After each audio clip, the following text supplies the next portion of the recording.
हरे कृष्ण। आषाढ़ मास की शुक्ल पक्ष में को गुरु पूर्णिमा या व्यास पूर्णिमा कहते हैं। यह दिन महाभारत के रचयिता व्यास देव जी का जन्मदिन है। वह संस्कृत के प्रखांड विद्वान थे और उन्होंने चारों वेदों की रचना भी की थी। इस कारण उनका नाम वेद व्यास है। श्री गुरु तत्व का चिंतन और ज्ञान इस दिन पर होना चाहिए।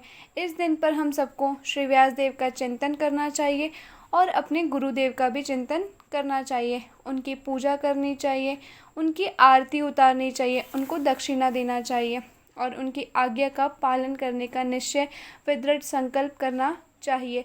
अपने गुरु के साथ संबंध के विषय को और दृढ़ करने के लिए यह गुरु पूर्णिमा का दिन है। इस दिन एक और प्रमुख घटना हुई। हमारे गौड़ीय वैष्णव संप्रदाय के एक प्रमुख आचार्य श्रील सनातन गोस्वामी का तिरोभाव दिवस है। वे एक महान आचार्य और महान गुरु थे, इसलिए इस दिन पर श्रील सनातन गोस्वामी के चरित्र की स्मृति करते हैं। श्रील सनातन गोस्वामी का जन्म कर्नाटक में गौड़ सारस्वत ब्राह्मण परिवार में हुआ था। श्रील सनातन और श्रील रूप गोस्वामी बंगाल के राजा नवाब हुसैन शाह के राज्य में प्रधानमंत्री थे। जब वह श्री चैतन्य महाप्रभु से मिले तो श्रील सनातन गोस्वामी की नम्रता को देखकर स्वयं महाप्रभु कहते हैं, इनकी नम्रता की नकल कोई नहीं कर सकता। महाप्रभु की इच्छा के अनुसार वह अपना कार्यभार छोड़ते हैं और नवाब हुसैन उनको कैद कर लेते हैं, क्योंकि वह दोबारा काम पर आने के लिए तैयार नहीं थे।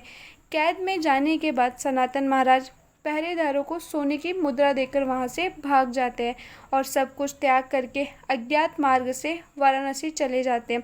वहां वापस उनकी मुलाकात महाप्रभु से होती है और महाप्रभु उन्हें 2 महीने तक भगवान के संबंध में ज्ञान देते हैं और उनको वृंदावन जाने का आदेश देते हैं। श्रील सनातन गोस्वामी को श्री मदन मोहन जी के विग्रह की प्राप्ति हुई और साक्षात मूर्ति से प्रकट होकर श्री मदन मोहन जी भगवान कृष्ण उनसे वार्तालाप किया करते थे और उनके आदेश का पालन करने में अपना जीवन समर्पित करते थे।